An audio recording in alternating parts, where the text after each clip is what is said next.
Donc on va commencer par lancer le Epic Game Launcher. Donc faites-le pour être sûr que tout soit bon. L'idéal c'est évidemment de vous créer un compte.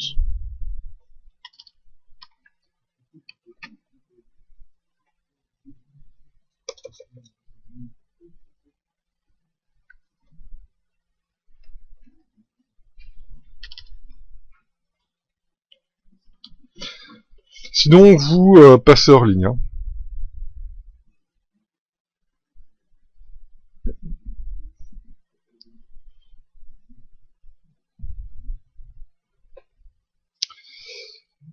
Alors, donc nous, cette année, on va travailler avec la 4.9.1, d'accord?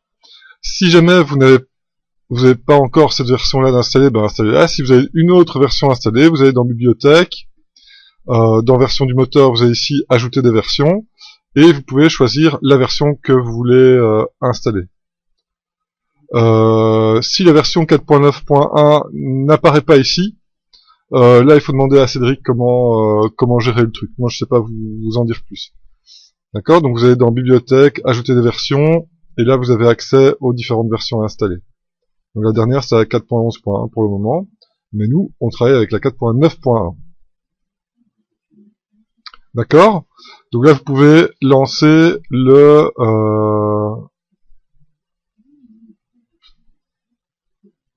l'éditeur. Alors, parallèlement, vous pouvez aller dans NetJV Prof, mais l'RFX 2015-2016 ressources, et vous avez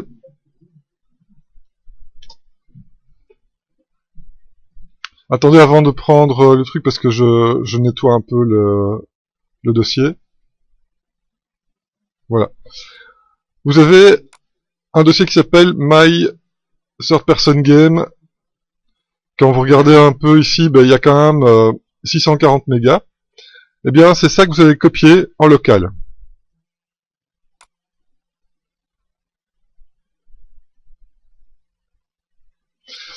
Vous allez le copier en local dans Document Unreal Projects. D'accord ? Je vous conseille de toujours travailler dans Document Unreal Projects. C'est le dossier par défaut dans lequel Unreal va aller chercher ses projets. Il est déjà arrivé à certains étudiants d'avoir des bugs, notamment des tweaks de shader qui ne se sauvaient pas correctement, etc., parce qu'ils ne travaillaient pas à cet endroit-là.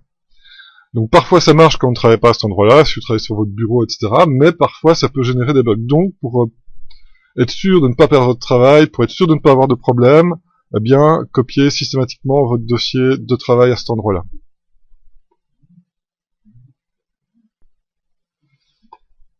Donc ça, c'est la première chose à faire, c'est avoir la bonne version et ouvrir le machin. Maintenant, ici, on va ouvrir un projet. Donc on va dans Projet, on va faire Browse, et on va aller chercher le projet My Third Person Game. Alors, pour le moment, qu'est-ce que c'est que ce projet-là? Eh bien, c'est un caractère contrôleur qui a été fait avec les ressources par défaut d'Unreal. Ça, on peut supprimer et on peut sauver. Donc, qu'est-ce qui se passe? Eh bien, c'est un personnage qui est entre guillemets livré par défaut. C'est-à-dire que c'est un personnage de prototype qui est donné par Epic. Ok, avec des animations qui sont aussi fournies et qui permettent de tester et de faire un caractère contrôleur. Nous ici, donc, on a exactement le même type de ressources que ce qu'on avait fait dans Unity, sauf que maintenant c'est dans Unreal. Vous pouvez changer le décor si vous le souhaitez. C'est un truc relativement pourri, donc ça c'est vous qui gérez. Mais je me demande juste de changer le personnage. Pour le moment, vous voyez qu'il y a un petit bug au niveau de l'épaule, de son épaule gauche. Donc là, il faudra que je réexporte chaque FBX d'anime avec le bone de l'épaule au bon endroit. les ressources qui étaient fournies étaient comme ça, mais ça c'est pas un problème, je ferai ça plus tard et je vous donnerai les nouvelles ressources à mettre à jour. Il y a deux choses à changer, donc vous voyez que quand on saute, la gravité est un peu spéciale. Donc ça, on va pouvoir le changer. Et la caméra est à l'envers. D'accord? Donc, pour changer ça, au niveau de la caméra, on va aller dans Edit, dans Project Settings, dans Input,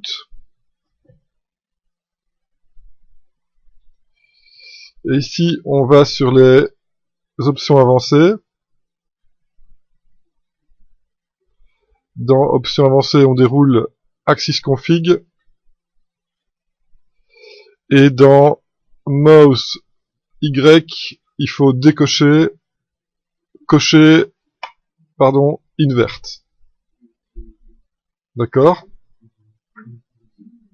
Donc, je répète, dans Edit, Project Settings, vous allez dans Input, ensuite vous déroulez le petit triangle avec les propriétés avancées ici. Dans Axis Config, Mouse Y, vous cochez Invert. Ça, c'est pour avoir la souris qui regarde dans le bon sens quand vous tournez autour du perso. Et ensuite,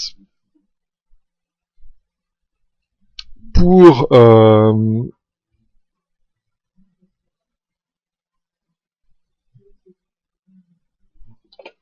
la gravité, c'était aussi dans Project Settings, Physique, hop, où est-ce que c'était?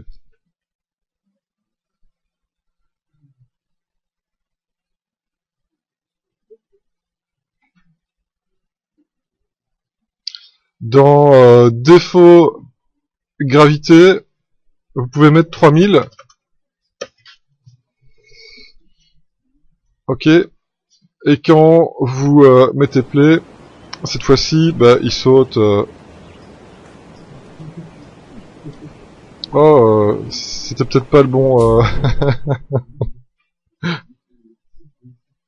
Peut-être que c'est moins 3000.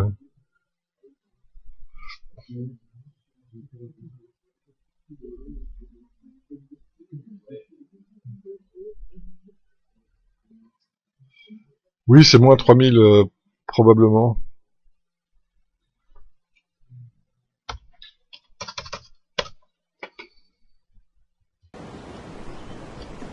Voilà, c'était moins 3000.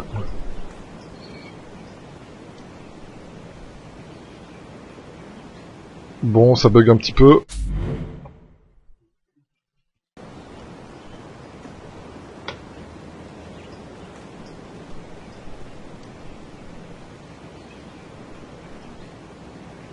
Ok.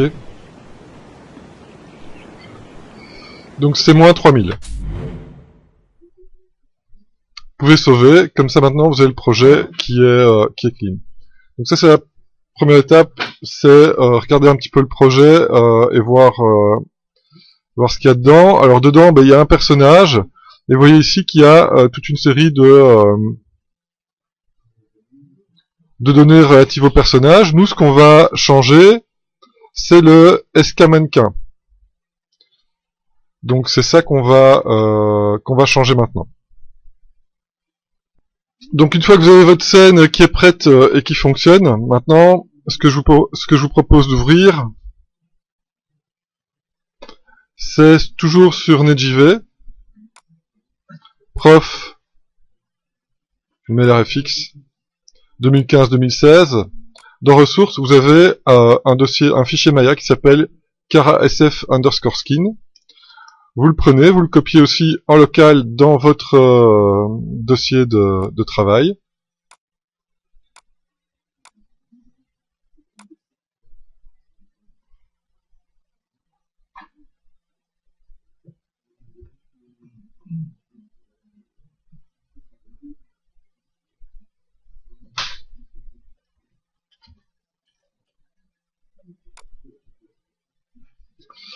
Vous ouvrez Maya.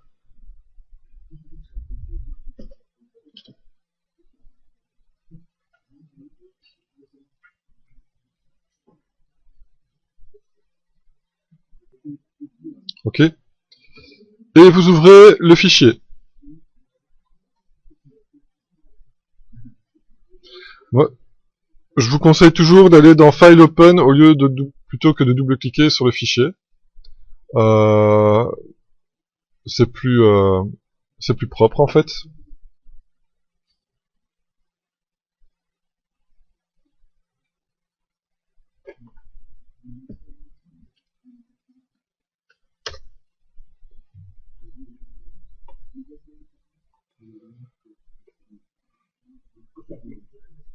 OK. Et donc, qu'est-ce que c'est que ceci? Eh bien, c'est un personnage temporaire qui est skinné au squelette d'Unreal. Alors, vous voyez qu'ici, au niveau de l'idle, eh bien, il change le Y et le Z. Ça, c'est pour les problèmes, justement, de logiciels qui ont le Y ou le Z up en fonction des choix des programmeurs, etc. Et donc, dans Maya, c'est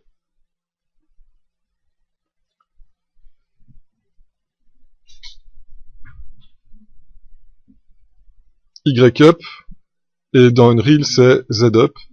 Dans Max, c'est Z up aussi. Et là, donc, on voit qu'il a dû changer donc l'orientation du personnage en animant le bone de route. Bah, nous, ça ne nous pose aucun problème.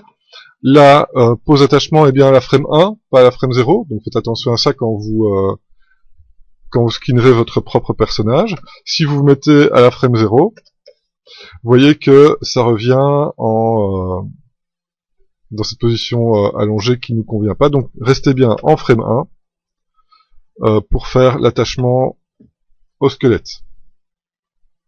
Donc là, qu'est-ce qu'on va faire? La première chose qu'on va faire, eh bien, c'est ouvrir ce fichier, exporter ce fichier et remplacer la ressource dans Unreal, juste pour voir si les options d'export et d'import fonctionnent.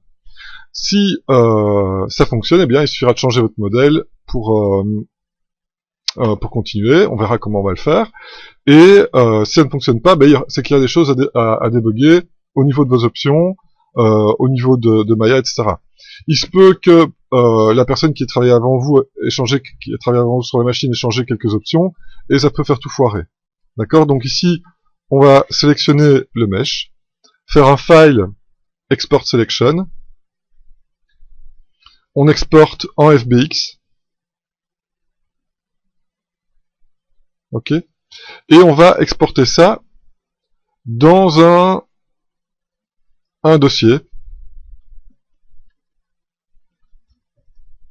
qu'on appelle FBX.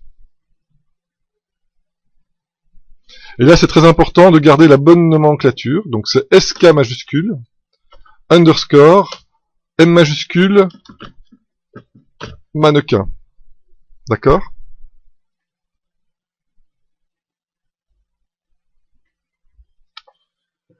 Alors, au niveau des options,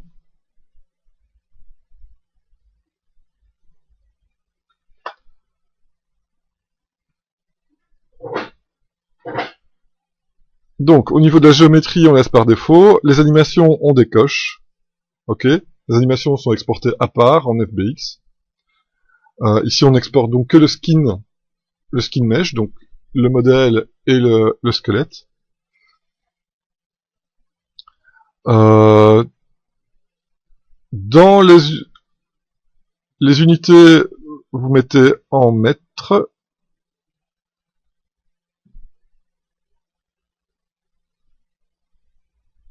Ici, vous laissez Y. Et dans FBX File Format, vous mettez 2014-2015.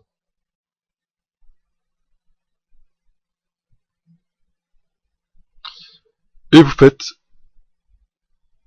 Export. D'accord?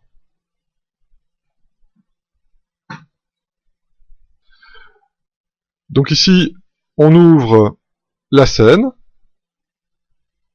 on ouvre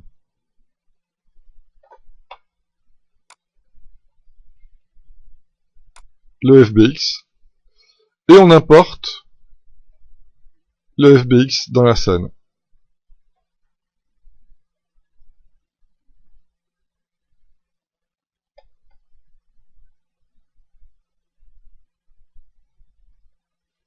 Ici, il n'a pas l'air de se réveiller.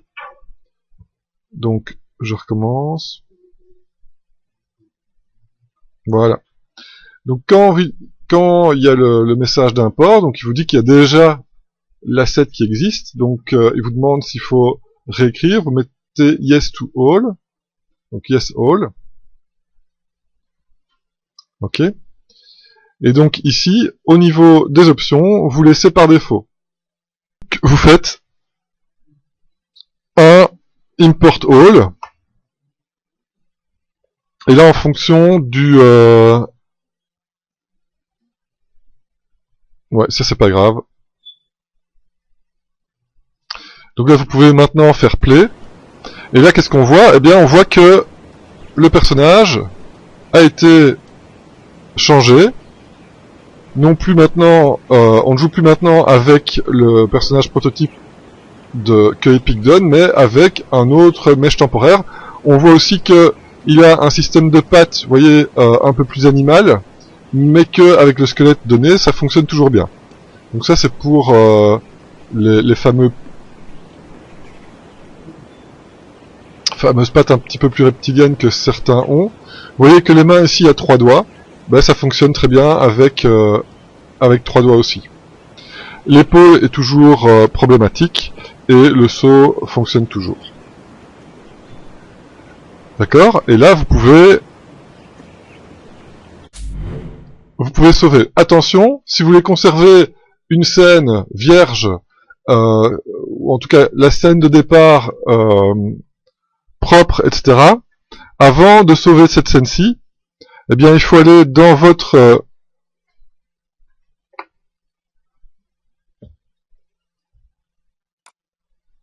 projet ici, et vous faites un copier-coller. Vous appelez ça start, ou départ, ou quoi que ce soit. Comme ça, vous avez sauvegardé votre version de base qui fonctionne, et si jamais il y a un pépin, vous pouvez repartir de cette version-là. Et donc vous pouvez faire save ici, et vous avez votre scène de travail. Et maintenant, dans cette scène-là, eh bien, on va importer, chacun va importer son propre personnage, en tout cas une version prototype du personnage.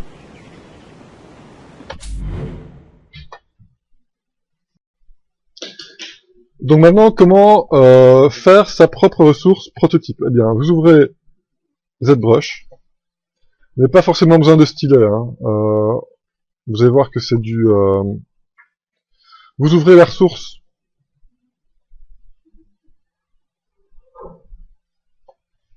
Donc c'est votre fichier de travail actuel. Quel que soit votre état d'avancement, même si vous n'avez pas tout à fait fini encore votre iPoly, eh bien vous pouvez déjà faire votre prototype avec ce que vous avez. D'accord? Même si tout n'est pas encore fini, même si vous voulez encore rajouter des détails, même modifier la forme de certains éléments, il n'y a pas de problème, vous pouvez quand même déjà faire la version prototype.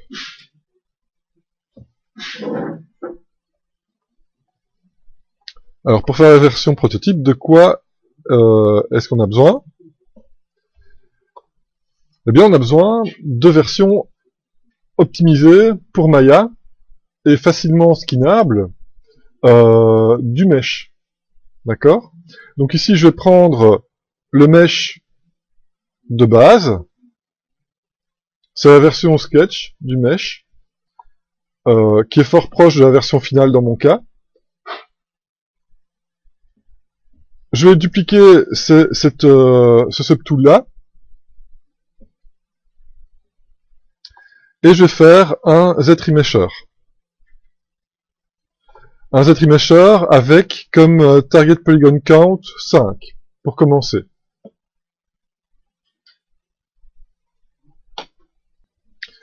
Ok. Et donc, l'intérêt du ZRemeasher, eh bien, c'est d'avoir une version du modèle qui suit exactement la forme, mais qui est vraiment optimisée. Donc là, on est passé à 17 000 faces, on va dire.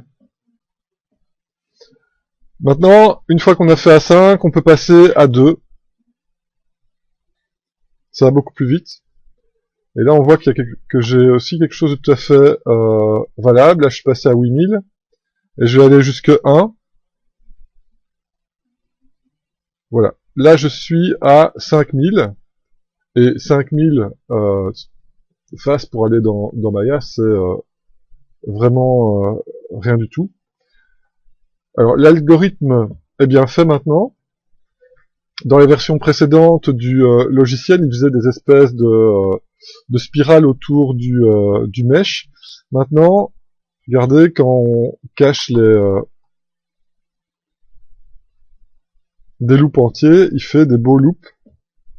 Donc ça veut dire que ça va être beaucoup plus facile aussi à skinner. D'accord? Donc ça c'est très précieux, c'est vraiment un mesh qui est très propre. Bon, ici on voit que c'est un petit peu plus... bon, je vais peut-être cliquer sur 2 edges en même temps. Voilà. Qu'est-ce que ça veut dire? Ça veut dire que ce qu'on est en train de faire là pourrait servir comme base pour faire un low poly. D'accord? On verra ça au prochain cours. Donc une fois que c'est fait, vous allez dans les options d'export, vous décochez groupe. Dans les options d'export, vous décochez groupe. Et vous faites un export de ceci en OBJ.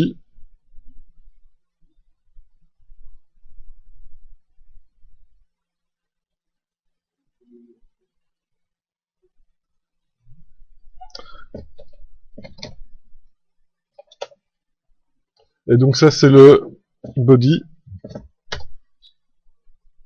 Alors on pourrait s'arrêter là pour faire le prototype, mais on peut aussi, par exemple, prendre la tête,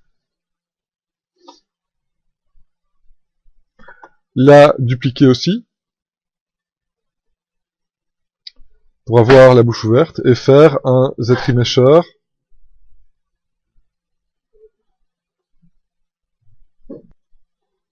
Donc là encore une fois, on commence à 5, et puis on baisse petit à petit à 2, à 1. Là je suis à 3000 pour le visage. On peut aller jusqu'à 0.1 même. Ça c'est le plus bas. Bon ça c'est trop bas. Donc je vais aller à 0.5. Ok, 0.5 c'est encore bon. D'accord, et on va exporter ceci. Attention de bien décocher groupe avant de faire votre export. Et donc ça s'appelle la tête. Donc là on a la tête et le corps. On peut évidemment aussi faire un prototype des parties art surface. Et pour ça, eh bien, je vais merger ensemble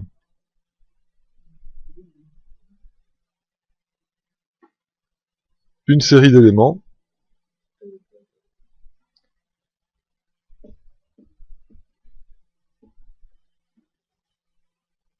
Donc pour me simplifier la vie ici, je vais faire un merge down de toute une série d'éléments. J'ai demandé donc always OK, comme ça je ne dois pas chaque fois cliquer sur OK quand je fais un merge down.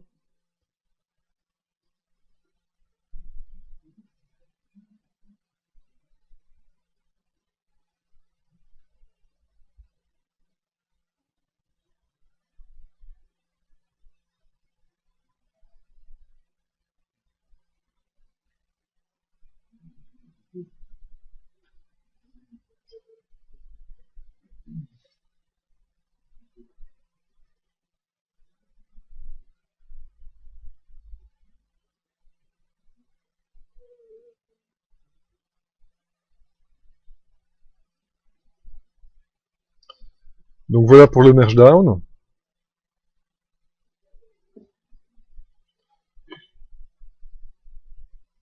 Et ensuite, là-dessus, je vais calculer un dynamesh pour tout ressouder ensemble. Et je vais commencer avec une résolution très basse pour ne pas faire planter la machine. Vous voyez que là, c'est vraiment trop bas. Donc, CTRL Z.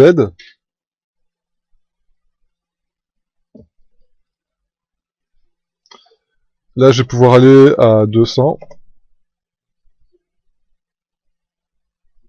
C'est encore trop bas. Donc là, je peux aller jusqu'à 400. Et donc, plus qu'un chiffre, retenez qu'il faut une densité assez grande que pour pouvoir après faire un Z-Remesher propre dessus. Donc là, je vais aller jusqu'à 500 pour avoir un maximum de détails. Voilà, ici c'est parfait. Et donc, maintenant que j'ai un objet qui est complet, eh bien, je peux faire un Z-Remesher à 5. Je décoche Keep Group. Donc voilà le résultat. Là, je suis à 18 000 pour cette partie-là. Ça me paraît un peu beaucoup, donc je vais essayer d'aller un petit peu plus bas. Bon, il y a beaucoup de faces qui sont doubles, dont je n'ai pas besoin, mais je vais quand même essayer d'aller optimiser ça encore un peu. C'est juste pour du proto, donc il n'y a pas besoin de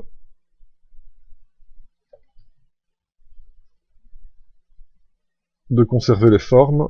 Voilà. Donc là, je suis à plus ou moins 10 000. Et je peux donc aller dans Export, décocher Groupe, et exporter ici la partie armure.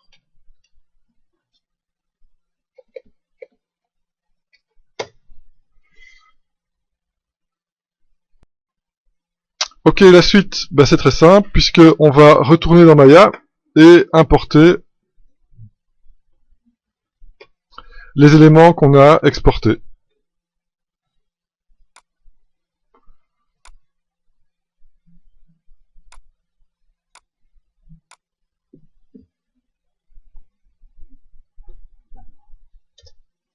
Donc l'armure,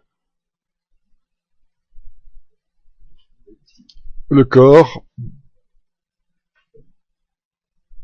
et la nouvelle tête.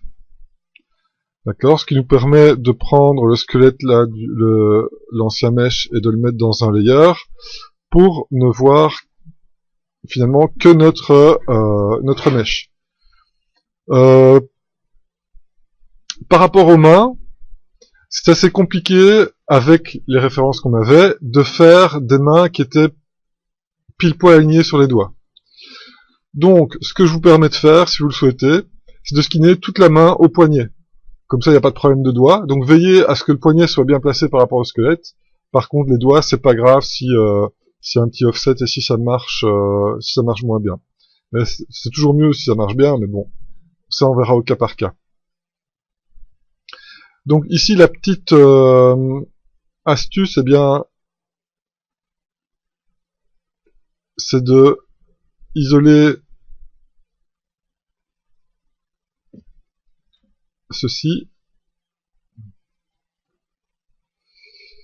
Et sur le corps, voilà, donc on peut refermer la bouche. Je continue à partir de là.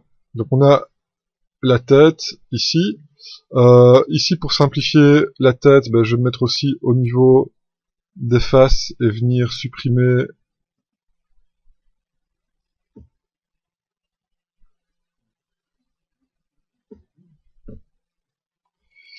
le loop.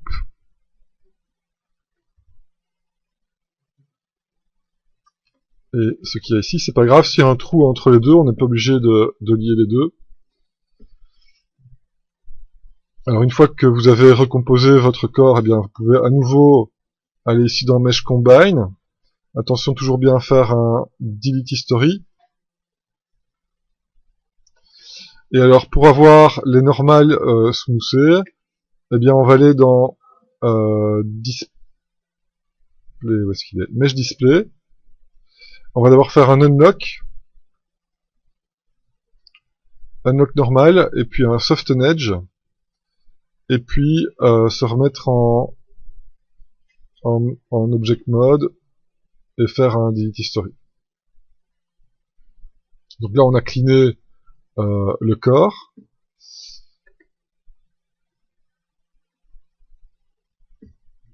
Et là on va cleaner aussi les autres parties. Donc c'est un unlock normal, soften edge, se remettre en mode objet et faire un delete history. Une fois que c'est fait, eh bien, on va combiner encore une fois tous les meshes et faire un delete history. D'accord? Donc là maintenant on a un mesh qui est notre nouveau mesh. On va le mettre dans un layer. Donc on a le mesh temporaire qu'on a déjà exporté. On a le nouveau mesh qu'on veut exporter.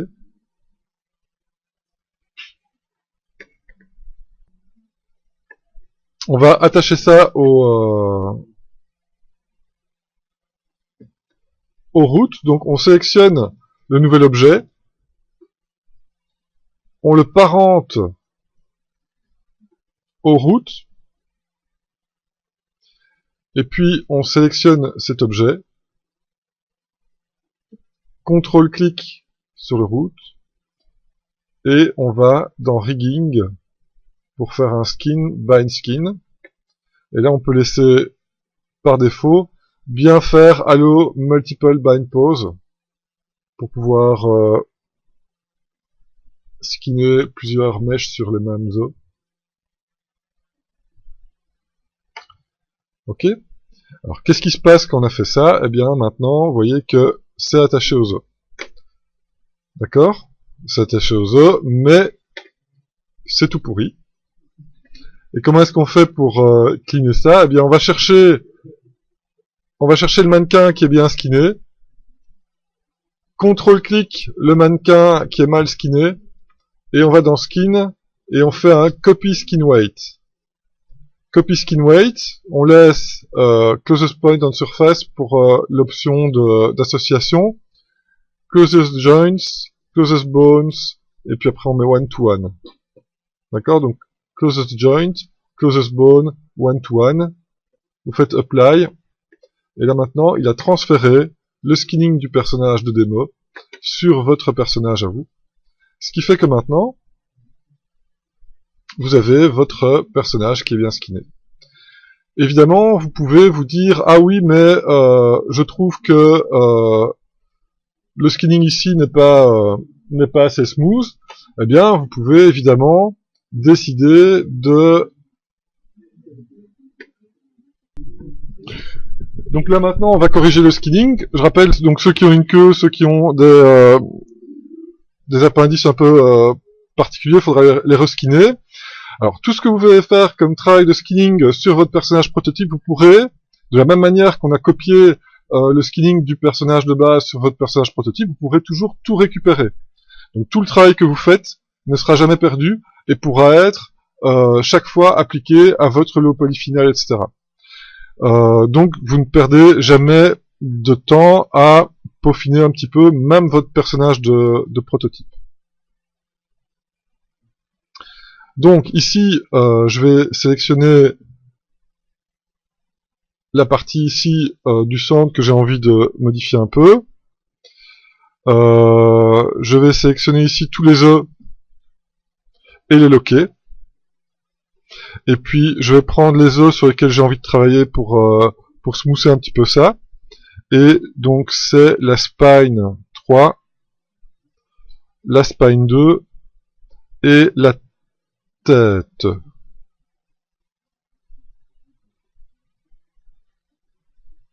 La tête. Le neck et la tête. Voilà.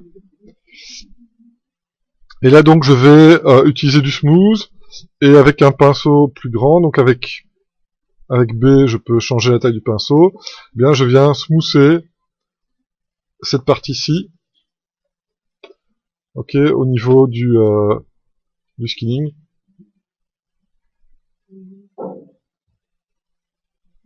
C'est surtout la partie ici devant qu'il faut le neck, il n'y a pas trop d'influence du neck. Par contre, je vais retourner ici dans Spine 3 et dans Spine 2. Donc là, vous pouvez éditer un petit peu votre skinning pour ne pas que ce soit trop moche non plus au niveau du proto. Maintenant, vous faites un peu ce que vous voulez. Une fois que c'est fait, vous sauvez ça. Et donc là, ça devient votre Kara SF proto.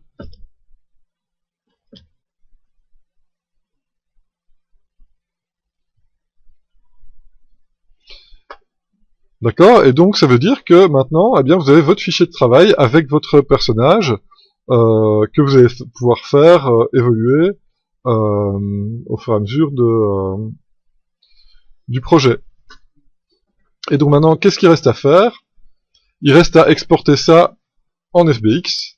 Ah non, attendez, très important. D'abord, il faut renommer le mesh. Donc vous récupérez le skmannequin underscore mesh, vous copiez le nom, vous supprimez ce mesh-là et vous renommez votre mesh à vous. Ensuite, vous exportez la sélection comme on l'a déjà fait en FBX. Vous remettez ça où vous voulez. Celui-là, je vais le renommer puisque c'est celui de base.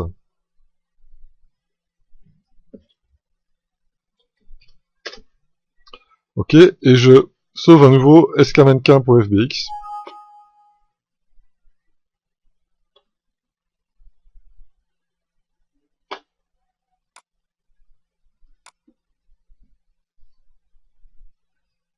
Ouais, bon.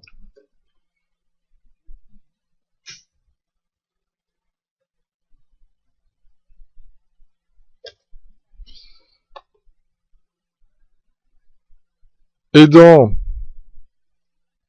Unreal, eh bien, vous revenez glisser à nouveau votre FBX au même endroit.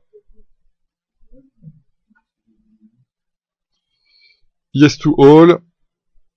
Et ici, import all. Alors là, ça va prendre un peu plus de temps. Surtout si vous avez 240 000 quads. Moi, j'ai pas trop vérifié combien j'en avais, mais j'en ai quand même un sacré paquet.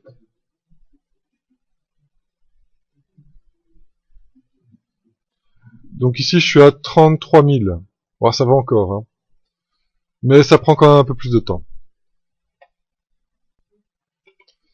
Et donc quand vous mettez play maintenant, eh bien vous voyez que c'est bien le personnage prototype, bon avec l'épaule pétée évidemment, mais c'est bien le personnage.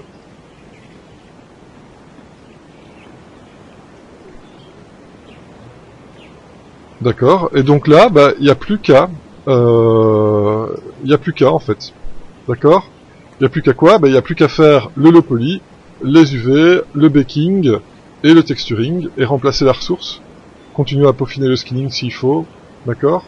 Mais vous avez déjà une version de votre personnage qui est dans le jeu, qui est fonctionnelle et que vous allez pouvoir faire évoluer. Donc, je vous conseille de faire vraiment cette ressource maintenant, de ne pas attendre la dernière minute pour le faire. Certains d'entre vous ont des problèmes de scale, quand vous avez importé dans Maya c'est trop petit, quand vous avez importé dans Maya c'était décalé. C'est quelque chose que vous devez pouvoir gérer dans votre filière aussi maintenant, d'accord. Et vous pouvez sauver. Petite note intéressante dans Maya, vous avez vu que quand on ouvre la scène du Kara Skin, bien il vous met ce message-là. Donc ça a été fait avec une version student. Vous avez vu que bah voilà, on l'a sauvé avec maintenant le prototype. Il y a toujours le message qui apparaît. Comment supprimer le message? Vous faites une nouvelle scène. Et au lieu de faire ouvrir, vous faites une référence. Et vous allez chercher donc la scène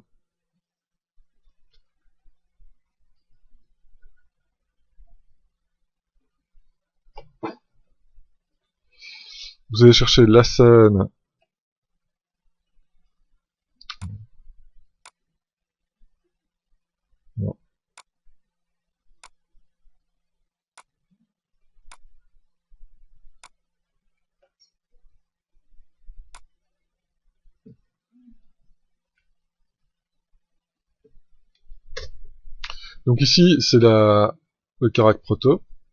Là, il vous met le message quand vous faites la référence. Et dans votre scène, dans l'outliner, en fait, ce qui se passe, c'est que vous voyez que cet objet-ci, vous voyez qu'il y a un namespace devant. Donc il y a le nom du fichier, le nom de l'objet. Ça veut dire que c'est une référence. Donc ce qu'on va faire, eh bien, c'est sélectionner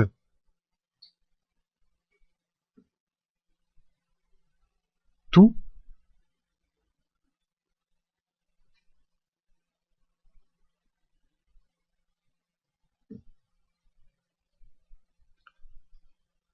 Et faire un edit duplicate special.